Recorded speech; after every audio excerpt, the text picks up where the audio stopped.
O Centro de Comunicação Social do Exército apresenta Vídeo Revista do Exército, número 54.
Há 44 anos, uma semente de fé e amor era plantada.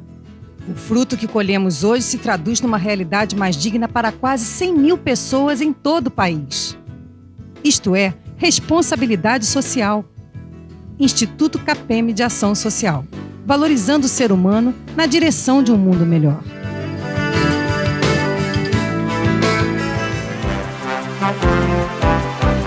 A Operação Timbó 4 foi um grande exercício operacional que visou realizar o adestramento combinado de defesa da soberania com a preservação da integridade territorial, do patrimônio e dos interesses nacionais relativos à Amazônia, intensificando a presença das Forças Armadas na faixa de fronteira. Dessa forma, as Forças Armadas, Marinha, Exército e Força Aérea realizaram patrulhamentos e vigilância aérea, reconhecimentos, proteção de instalações sensíveis e atividades logísticas, bem como estabeleceram postos de controle e fiscalização em pontos estratégicos dos principais rios de interesse da região. No período de 17 a 26 de julho, mais de 3.700 militares das três forças testaram preceitos doutrinários e praticaram a interoperabilidade e a complementaridade dos meios navais, terrestres e aéreos no ambiente operacional da Amazônia brasileira. Também foram adestrados os integrantes do Comando Combinado da Operação na coordenação e controle de seus meios militares, os quais foram distribuídos em uma faixa de aproximadamente 3.900 quilômetros de extensão, com uma área de 400 mil quilômetros quadrados. Além das diversas ações de combate desenvolvidas, foram intensificadas ações integradas de comunicação social, de operações psicológicas e de inteligência, estabelecendo-se contatos com as populações ribeirinhas e levantando-se dados operacionais, que facilitarão futuros planejamentos de emprego militar. Foram empregados também novos meios integrados de comunicações para comporem o sistema Comando e Controle C2 das forças envolvidas no exercício, por meio do CIPLOM, Sistema de Planejamento Operacional Militar. Na oportunidade, o comandante do Comando Combinado Amazônia, General de Exército Cerqueira, acompanhado pelos comandantes das forças componentes, verificou in loco as principais ações na faixa de fronteira, a execução de um exercício de resgate de familiares das instalações do Pelotão Especial de São Joaquim, de ações cívico-sociais nas guarnições de Tefé, São Gabriel da Cachoeira e no destacamento de São Salvador.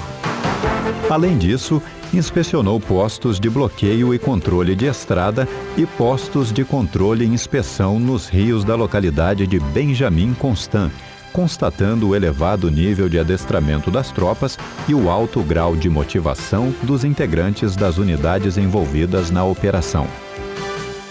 Ao final da operação, o comandante combinado realizou uma análise pós-ação, transmitida por videoconferência para o Ministério da Defesa e para o Comando de Operações Terrestres, bem como concedeu entrevista coletiva à imprensa, fazendo um balanço dos resultados alcançados pela operação. Dessa forma, o Ministério da Defesa cumpriu nas melhores condições suas atribuições legais em proveito de seu cliente maior, a sociedade brasileira, que anseia por ver o Estado presente, atuante e eficiente na manutenção de um ambiente de paz e tranquilidade na Amazônia. Marinha, Exército e Força Aérea, juntos na defesa de nossa Amazônia. Você pode não ver, mas estamos sempre presentes.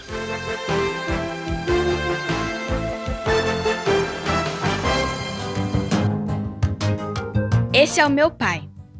Outro dia, a televisão lá de casa pifou. Meu pai foi logo consertar.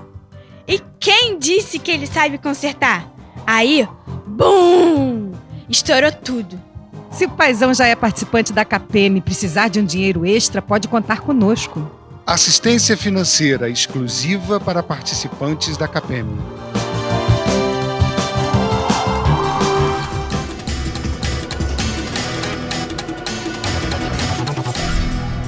Sob a coordenação do Ministério da Defesa, foi realizado no período de 13 a 22 de setembro de 2006 um exercício combinado denominado Operação Tucunaré 1. O principal objetivo foi adestrar as Forças Armadas em planejamento, coordenação e execução de operações combinadas. O exercício desenvolveu-se na região da Amazônia Oriental, abrangendo os estados do Pará, do Amapá e águas adjacentes. Para conduzir os trabalhos, foi ativado o Comando Combinado Amazônia, sob a responsabilidade do comandante militar da Amazônia. O Estado-Maior foi composto por militares das 3 Forças Armadas e ocupou as instalações do quartel-general daquele grande comando em Manaus. Os meios da Marinha do Brasil, sob comando do 4º Distrito Naval, sediado em Belém do Pará, compuseram a Força Naval Marajó. O efetivo empregado foi de cerca de 600 militares, incluindo tripulações, fuzileiros navais e mergulhadores de combate, e ainda 6 navios e 3 helicópteros.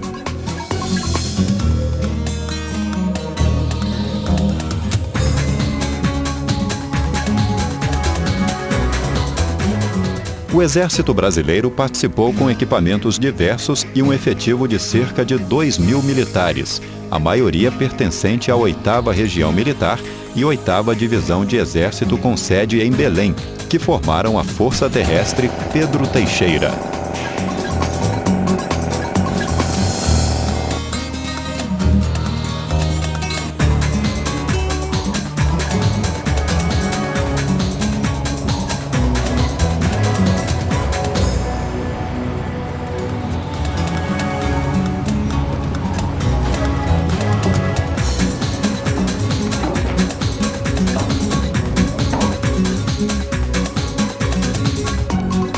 Participaram ainda elementos da aviação do Exército, da 1ª Companhia de Guerra Eletrônica e de Observação Aérea.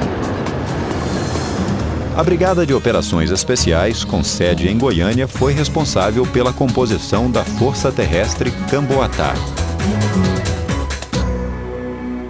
A aeronáutica foi representada pela 5ª Força Aérea, sediada no Rio de Janeiro, a qual, com a adição de outros meios aéreos, totalizou 27 aeronaves e operou com a denominação de Força Aérea Componente 105, FAC 105.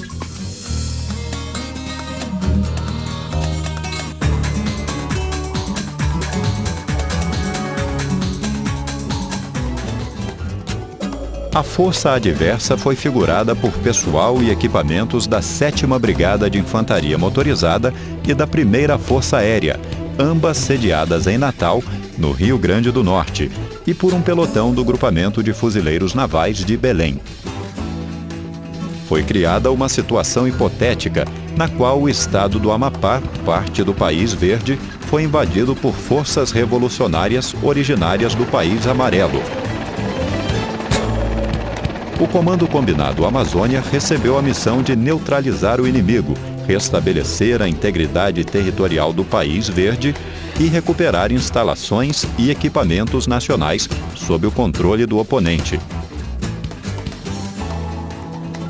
A tropa que representava a força adversa deslocou-se com bastante antecedência, a fim de aclimatar seus integrantes ao ambiente amazônico, reconhecer o terreno e preparar os incidentes planejados. A infiltração de elementos de comandos e forças especiais da Força Terrestre Camboatá em território sob controle do oponente foi realizada por meio de salto livre operacional.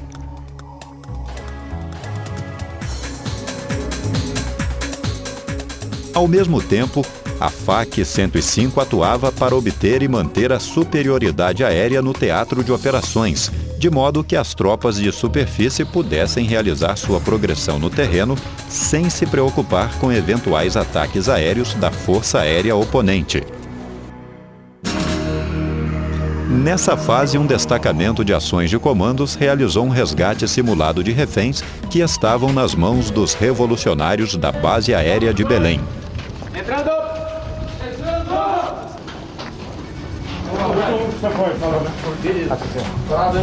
Equipe de estação de pedido amigo,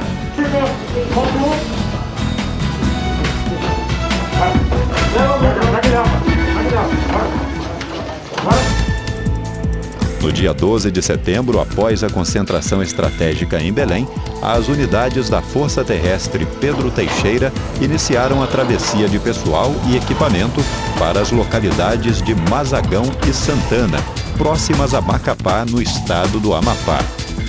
Foi uma operação de logística complexa, executada com emprego de meios contratados e com apoio e escolta da Força Naval Marajó e ainda a proteção aérea da FAC-105.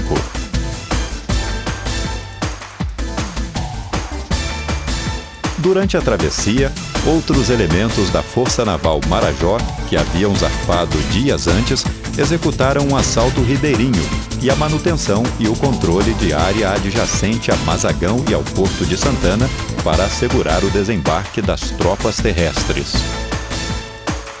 As principais tarefas atribuídas aos meios da Força Naval Marajó foram assalto ribeirinho, manutenção e controle de área ribeirinha, escolta e proteção de meios fluviais, segurança de portos de interesse, controle de rios e localidades.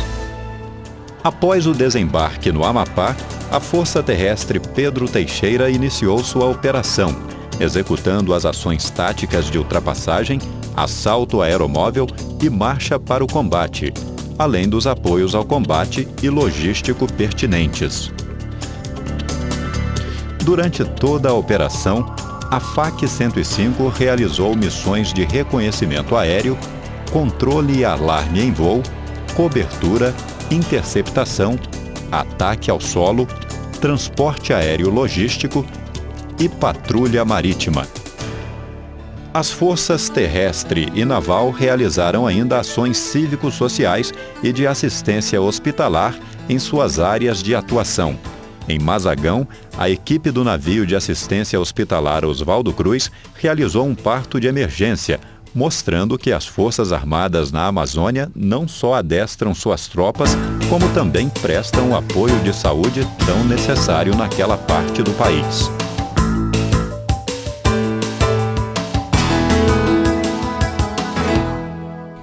Encerrando a operação, elementos da Força Terrestre Camboatá executaram salto livre operacional de demonstração, evento que contou com a presença da mídia, de autoridades e de público em geral na área do 34º Batalhão de Infantaria de Selva, em Macapá. No dia 22 de setembro, nas instalações do Comando Combinado Amazônia, foi realizada a análise pós-ação, APA.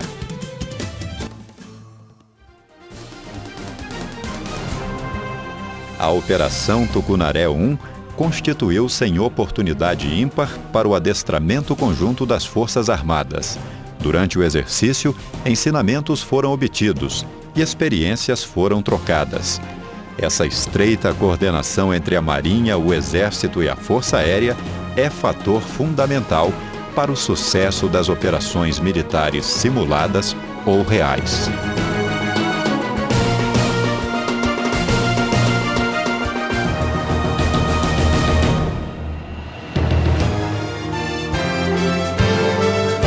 Bem-vindo, general.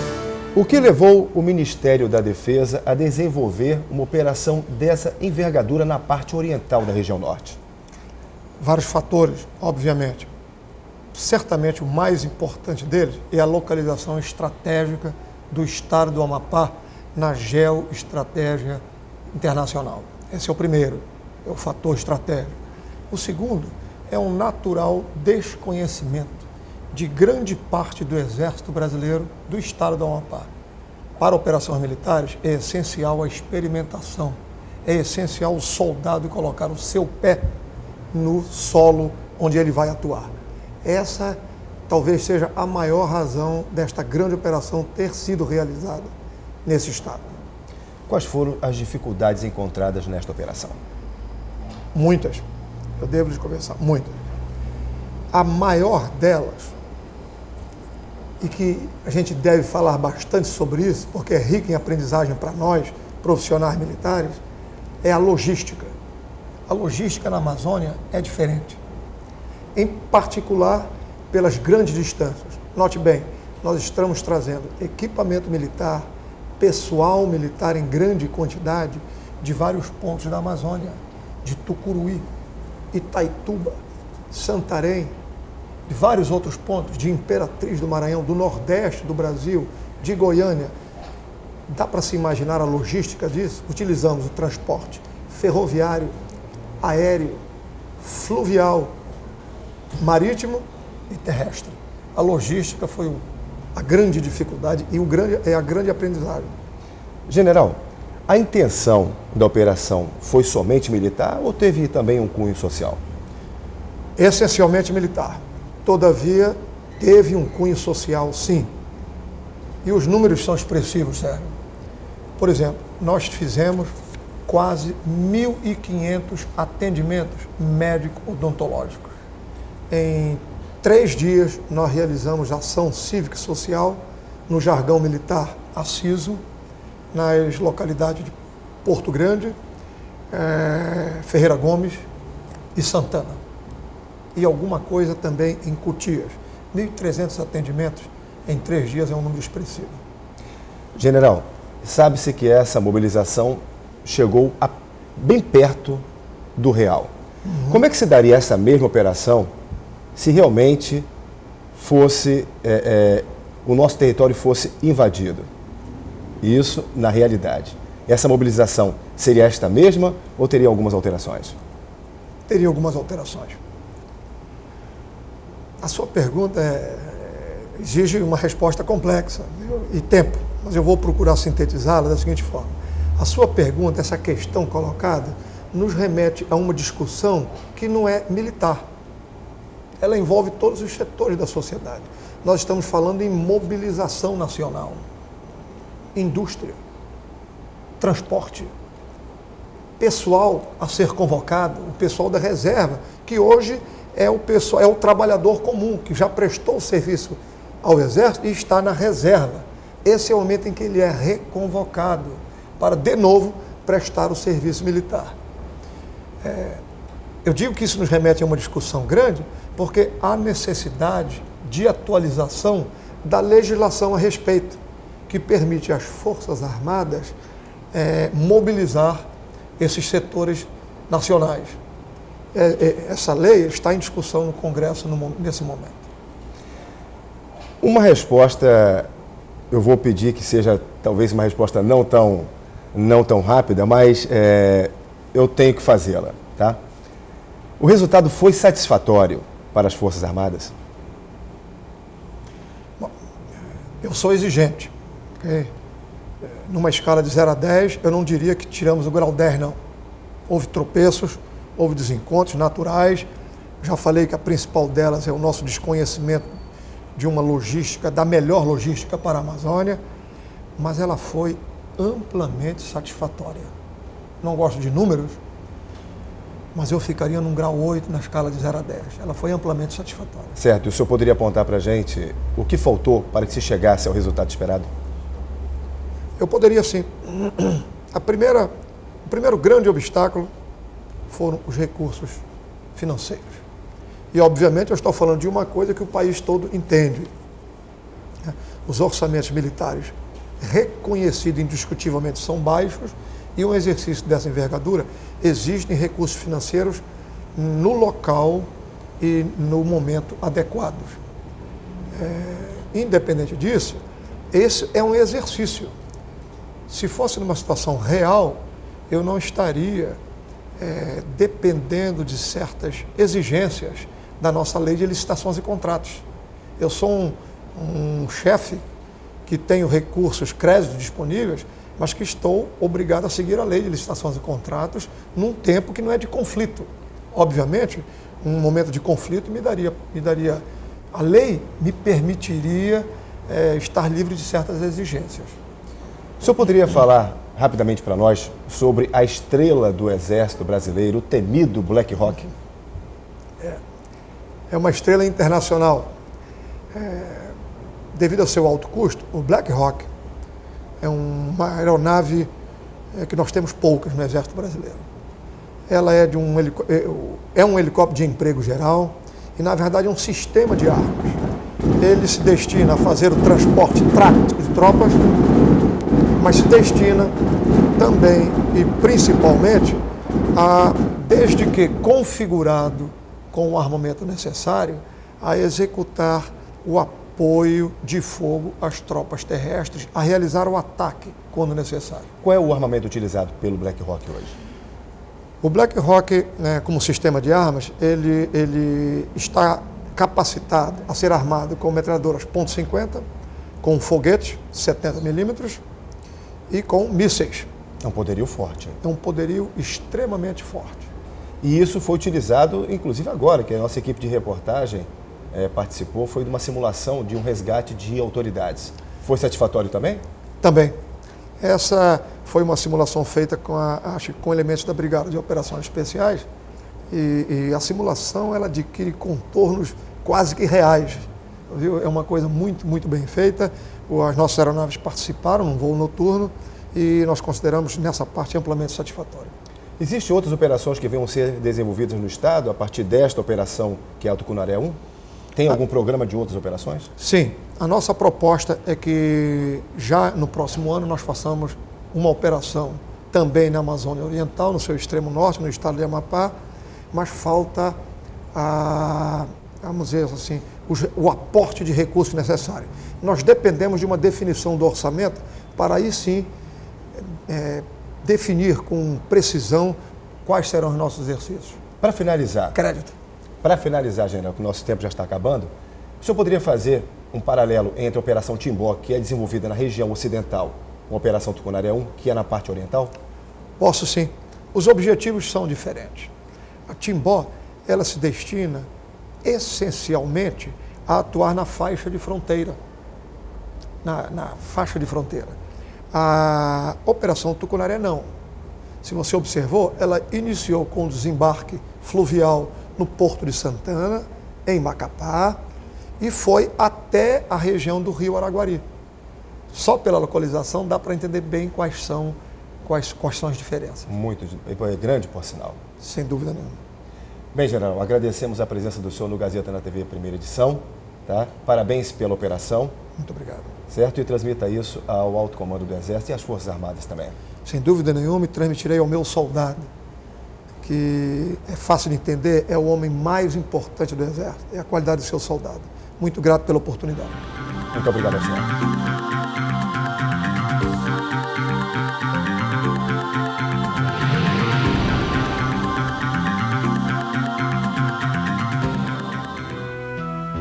O exercício Felino 2006 foi realizado na região de Petrolina, Pernambuco, no período de 6 a 16 de outubro. A coordenação do exercício felino coube ao Ministério da Defesa, cabendo o planejamento e a execução ao Comando Militar do Nordeste. Participaram do exercício 962 homens de Angola, Brasil, Cabo Verde, Guiné-Bissau, Moçambique, Portugal e São Tomé e Príncipe.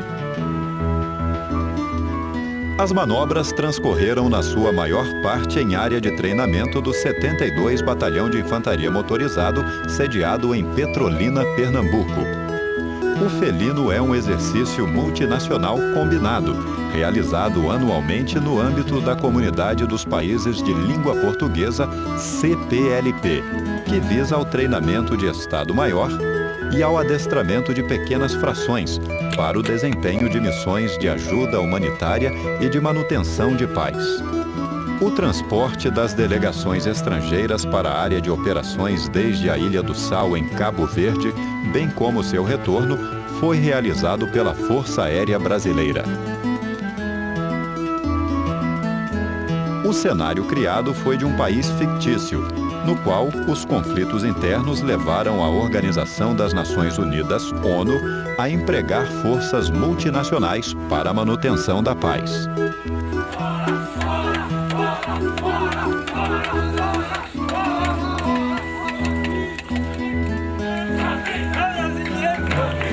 O exercício foi desenvolvido em 2 fases.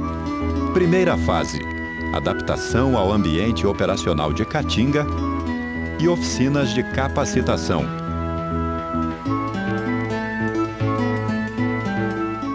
Segunda fase, exercício no terreno, realizando operações de garantia da lei e da ordem. Na manhã de 12 de outubro, os integrantes do Batalhão Multinacional assistiram à missa campal em ação de graças a Nossa Senhora Aparecida, padroeira do Brasil.